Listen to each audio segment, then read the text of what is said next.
오병이어 사건은 사복음서에 다 기록이 돼 있는 굉장히 독특하고 그만큼 중요한 사건이라고 할 수가 있어요. 적어도 사복음서의 저자들은 그렇게 생각을 했다는 거죠. 한 4가지 정도만 관찰을 해보겠습니다. 첫 번째는요, 예수님의 성품에 대한 거예요. 사실 백성들의 육체적 지쳤잖아요. 육체적 필요를 채워주십니다. 거기서 금식하라고 금식을 강요하지 않고 금욕주의 이거를 강요하지 않고 또 내 설교를 들었으니까 영적으로 배부르지 않아? 하는 그런 영적 충만의 우월성 뭐 이런 것을 강요하지 않으셨다는 거죠. 성육신 하신 예수님의 좀 신비로움을 저는 볼 수 있었던 것 같아요.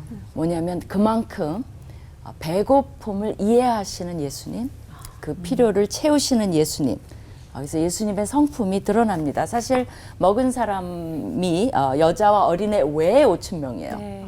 그럼 여자 어린애 다 하면 한 15,000에서 2만 명도 추산을 합니다. 어떤 사람 10,000명 그렇게 얘기하지만 그러면 이게 어마어마한 숫자죠. 그리고 6월절이 다가오니까 날씨가 아주 좋고 잔디가 푸르렀다는 말이 나와요. 피크닉 분위기라고 볼 수가 있어요. 그죠? 이렇게 3, 3, 5는 아니지만 뭐 4, 50명씩 이렇게 모여서 이제 이 지친 사람들, 이 진리의 말씀을 그래도 갈구한 사람들에게 그들의 육체의 필요를 무시하시지 않는 그거 굉장히 중요해요. 어떤 사람은 되게 그거 세상적이라 그러는데 그렇지 않다는 겁니다. 두 번째는 예수님이 메시아임을 증명하는 목적이 있어요. 사실 구약에는 메시아가 오신다고 돼 있죠. 그거를 조금 어려운 말로 레퍼런싱이라고 얘기를 해요. 거기에 언급되어 있다는 거죠. 근데 구약 사람들은 그 메시아가 오실 메시아가 누군지는 몰라요. 그럼 신약의 사복음서는 뭐냐면 그 오실 메시아는 나사렛에서 자랐던 청년 예수야. 그것이 신약 사복음서의 목적이에요. 그거를 뭐라 그러냐면 레퍼런스라 그래요. 그러니까 구약에서는 레퍼런싱을 했고요. 신약에서는 그 레퍼런스가 나타난 거죠. 그러니까 사람들이 계속 그러면 뭘 증명해 보이셨어야 됐어요. 이 메시아가 내가 메시아야. 예수님이 참 그죠? 나 예수지만 메시아야. 나 구약에 예언이 돼 있어. 그것을 보이시는 목적으로 이 기적을 일으키신 거죠. 구약에 보면 이제 엘리사 선지자의 기적 속에 보리떡 20개와 자루에 담은 채소로 100명을 먹인 기적이 있어요. 그러면 예수님은 뭐예요? 엘리사 선지자보다 훨씬 능가하시는 분이라는 거죠. 또 모세가 만나를 주셨듯이 예수님도 그런 양식을 공급해 주시는 모세와 같은 선지자다라는 것을 증명해 보이는 거죠. 그러니까 엘리사 선지자 같은 예수님, 모세와 같은 예수님, 그러기 때문에 내가 그 예언된 메시아다라는 것을 증명해 보이는 거죠. 세 번째는 그럼에도 불구하고 사람들의 믿음의 실패를 보여줘요. 사람들이 예수께서 행하신 그 표적을 보고 말하되 이는 참으로 세상에 오실 그 선지자야. 알았어요. 그죠? 그걸 보고. 그러면 그 다음에 다 해결이 됐어야죠. 거기까지는 좋은데 그들의 행동이 그 다음 따라오는 행동이 그들의 관심사를 보여줘요. 뭐라 그러냐면 예수께서 그들이 와서 자기를 억지로 붙들어 임금으로 삼으려는 줄 아시고 다시 혼자 산으로 떠나가셨다라고 나와 있어요. 왜 그랬겠어요? 그들이 원한 것은 메시아로 본 게 아니에요. 떡을 주는 경제적 메시아, 경제적 대통령 이런 분으로 본 거예요. 됐다. 우리 먹을 것은 이제 해결됐다. 경제 문제 해방됐다. 그것을 원한 거예요. 아신 거죠. 또 모세가 이집트에서 민족을 해방시킨 것처럼 자기네들은 지금 로마의 치정하에 있잖아요. 그분 모세처럼 이집트에서 구원한 모세처럼 로마에서 해방시킬 정치적 메시아로 본 거예요. 그래서 이제 우리가 찾던 사람이 나왔다. 그러니까 예수님이 이렇게 말씀하세요. 너희가 나를 찾는 것은 표적을 본 까닭이 아니요 떡을 먹고 배부른 까닭이니라. 전곡을 핵심을 딱 찌른 거죠. 그죠? 영적인 필요를 보지를 못했어요. 메시아가 눈앞에 계신데 그분보다는 그분이 주신 떡의 초점을 맞췄다는 거죠. 마지막으로 네 번째, 제자들에게 믿음을 불러일으키기 위해서 하신 겁니다. 나를 따를 것인지 내가 주는 떡에만 관심을 가질 것인지. 그래서 오병이어 기적 이후에 예수님이 이런 말씀하세요. 썩을 양식을 위하여 일하지 말고 영생하도록 있는 양식을 위하여 하라. 이 양식은 인자가 너희에게 줄 거다.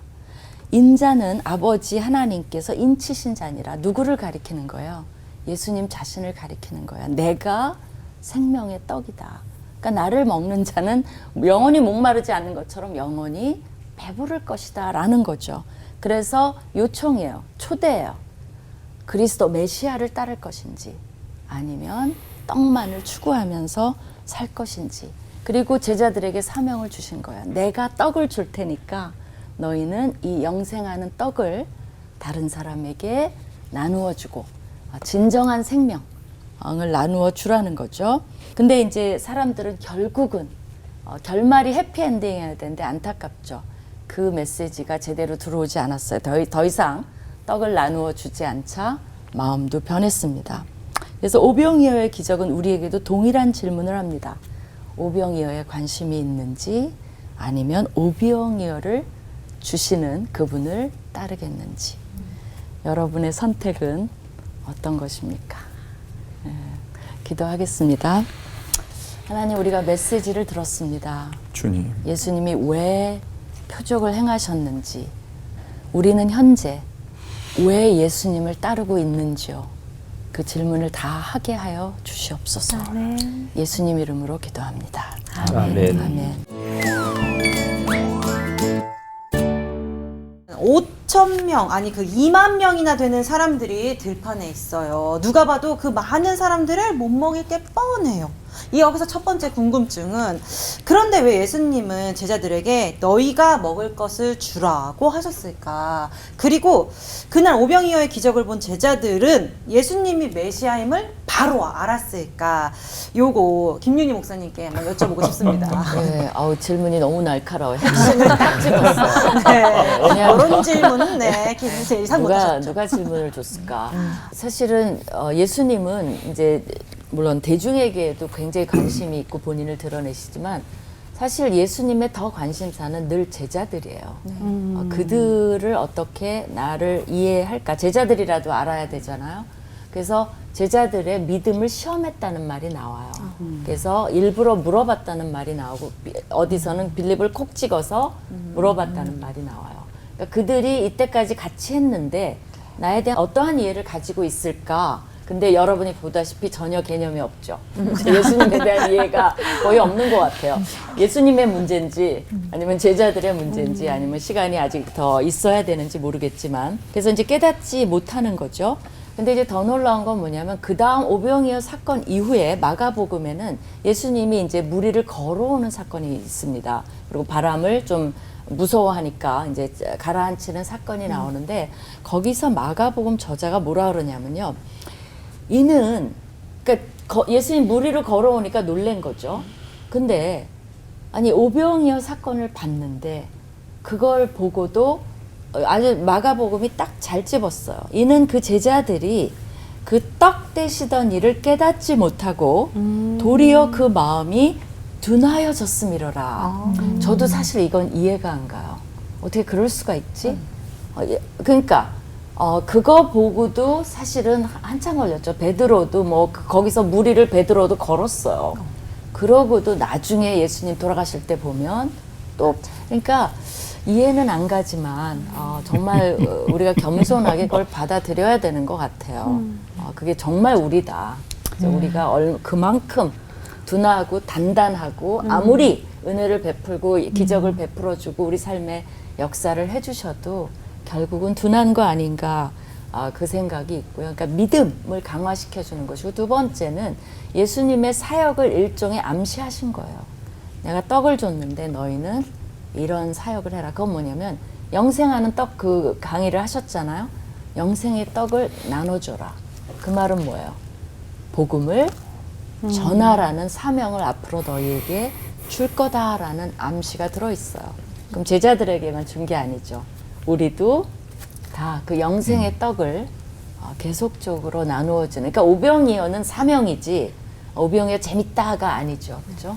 그거는 뭐 제자들이 둔하여진거나 우리가 이거 다 하고도 재밌어 밥 먹으러 가자 김밥이 좋아 그러면 사실은 똑같아요. 예수님도 뭐라 그러죠? 이게 다 그렇구나라는 실망이 있으시겠죠. 오병이어 끝나면 뭐 해야 돼요? 복음을 전하자가 돼야 된다는 거죠. 그게 핵심이죠. 예. 네. 식사 때가 되면 밥은 먹고 밥값으로 복음 전하겠습니다. 네. 아멘.